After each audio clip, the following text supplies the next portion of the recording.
Listen. If you do not understand white supremacy, what it is, and how it works, everything else that you understand will only confuse you. Now, sometimes people say, well, you mean everything that I understand will confuse me if I don't understand racism?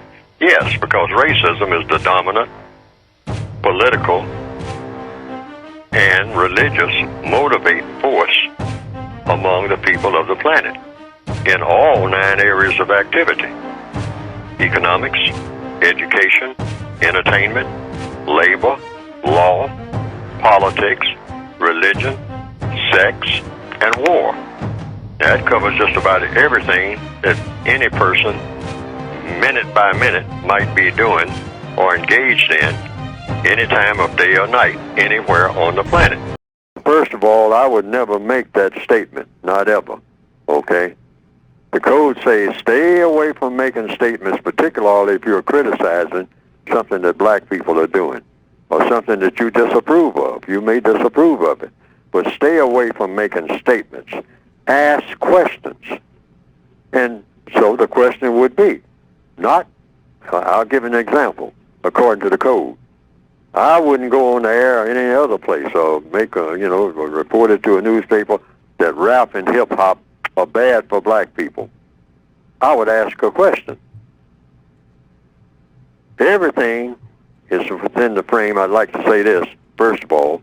Everything in the counter-racist codification falls into one of 2 categories: constructive, non-constructive. So you just simply ask a simple question. Is rap and hip-hop, generally speaking, whatever that means, first of all, you want to describe what rap and hip-hop is. Get that straight first. What is rap?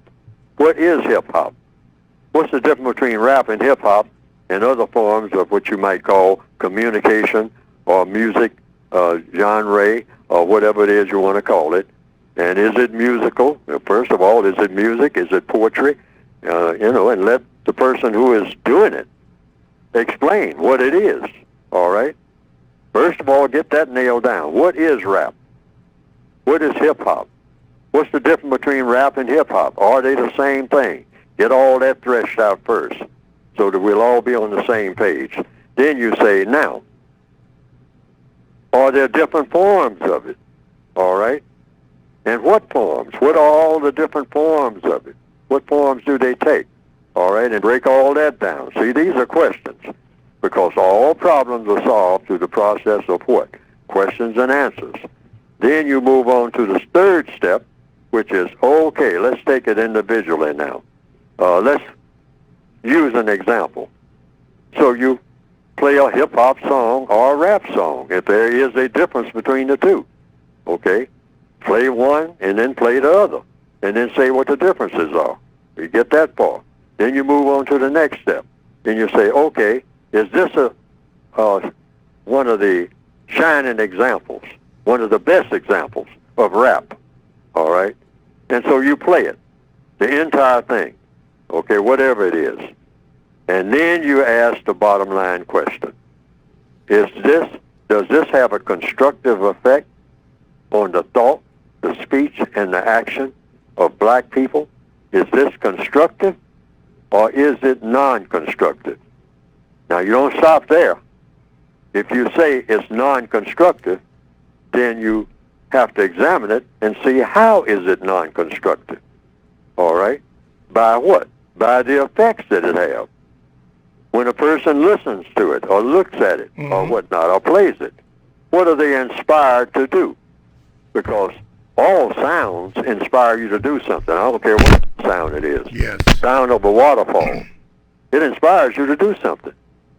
The sound of water running in the kitchen will inspire you to do something. You might get up and want to say, did I leave that water on in the sink? Or go to the restroom. Yeah, right. There you go. See, you're going to be motivated to do something.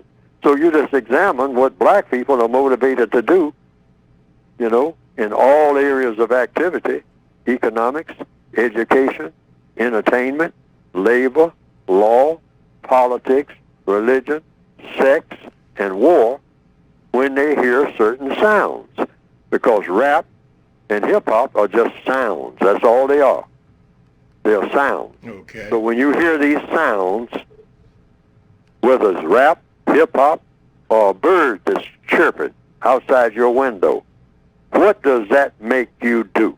Yeah. That's the bottom line. Bottom line. What do you want to do as a result of hearing that? Okay. All right? Because you're going to want to do something.